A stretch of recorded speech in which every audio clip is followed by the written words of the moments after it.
Doctor Dipa Karmakar, উনি কলকাতাতে আছেন একটা বিশেষ কাজে, উনি আজকে আমাদের থাকতে পারেননি আমাদের আজকে সভা। আজকে আমাদের যে সিদ্ধান্তগুলি সর্বসম্মতক্রমে হয়েছে আপনাদের দৃষ্টি আকর্ষণ, প্রথমে আমরা নিয়োগ করে আমরা আমাদের আজকে নিযুক্ত করা হয়েছে চিফ পেট্রন হিসাবে আমাদের রাজ্যের খেলপ্রেমিক মুখ্যমন্ত্রী প্রফেসর ডক্টর মানিক সাহার নাম প্রস্তাব করা হয়েছে।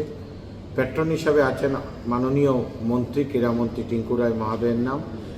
আরেকজনের পেট্রন হিসাবে আমরা নাম অনুমোদন হয়েছে এখানে, ওনার হচ্ছে অনিমেষ দেববর্মা মহোদয়, মিনিস্টার ফরেস্ট এবং সায়েন্স অ্যান্ড টেকনোলজি, এবং অ্যাডভাইজারি বোর্ডের চেয়ারম্যান হয়েছেন রতন শাহ মহোদয়, ওয়ার্কিং প্রেসিডেন্ট ত্রিপুরা ব্যাডমিন্টন অ্যাসোসিয়েশনের, এবং আরও দুইজন অ্যাডভাইজারি বোর্ডে আমরা নাম করা হয়েছে। উনি হচ্ছে একজন অর্জুন অ্যাওয়ার্ডি, রাজ্যের প্রথম অর্জুন অ্যাওয়ার্ডি মন্টু দেবনাথ মহোদয়, আরেকজন হচ্ছে দ্রোণাচার্য অ্যাওয়ার্ডি বিশ্বেশ্বর নন্দীর নাম।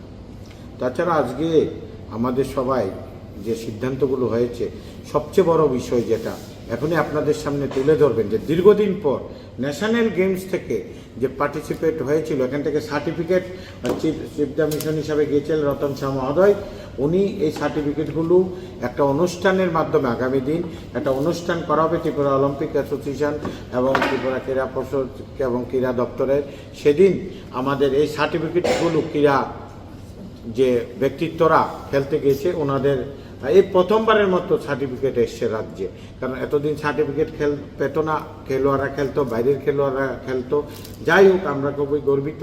পাশাপাশি আমাদের রাজ্যে যে স্টেট গেমস করতে হয় অলিম্পিক অ্যাসোসিয়েশন, আমাদের স্টেট গেমস করার পরিকল্পনা নেওয়া হয়েছে।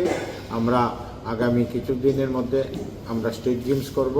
পাশাপাশি নর্থ ইস্ট স্পোর্টস গেম যেটা হয়, এটাও রাজ্য সরকার, ক্রীড়া দপ্তর, ক্রীড়া পর্ষদ মিলে আমাদের ত্রিপুরা অলিম্পিক অ্যাসোসিয়েশন এখানে সংগঠিত করার চেষ্টা করছে নর্থ ইস্ট গেম। তারপর আমরা আনন্দিত যে সামনে যে ন্যাশনাল গেমস হবে, এটা তো মেঘালয় অলিম্পিক অ্যাসোসিয়েশন, মেঘালয় সরকার চেয়েছে যে প্রত্যেক স্টেটে একটা করে ইভেন্ট দেওয়ার জন্য। এ ব্যাপারে অলরেডি ক্রীড়া দপ্তর, ক্রীড়া পর্ষদ এগুলি নিয়ে চিন্তা ভাবনা করেছে, এবং যেহেতু আজকে নতুন কমিটি হয়েছে, আমাদের কার্যকরী কমিটি নতুন কমিটি সিদ্ধান্ত নিয়েছে যে এই ব্যাপারে সর্বোচ্চভাবে কীভাবে ভালোভাবে সংগঠিত করা যায় আমরা চিন্তা ভাবনা করছি। এগুলো নিয়ে আমরা আমাদের চেয়ারম্যান সাহেব এগুলি একটা পরিকল্পনা করে চাই। ইতিমধ্যে এসে উপস্থিত হয়েছেন নর্থ ইস্ট অলিম্পিক যে অ্যাসোসিয়েশন আছে আমাদের চেয়ারম্যান সেক্রেটারি জেনারেল জর্নেব সিং সাহেব, উনি এসে উপস্থিত হয়েছেন। আমরা যেটা বলতে চাই, যেটা ত্রিপুরাবাসীকে একটা বার্তা দিতে চাই, যে আমরা দীর্ঘদিন এই অলিম্পিক অ্যাসোসিয়েশনের জন্য মান্যতা পাওয়ার জন্য আমরা দীর্ঘ লড়াই চালিয়েছিলাম, কিন্তু আমরা অনেক চেষ্টা করেও পাচ্ছিলাম না।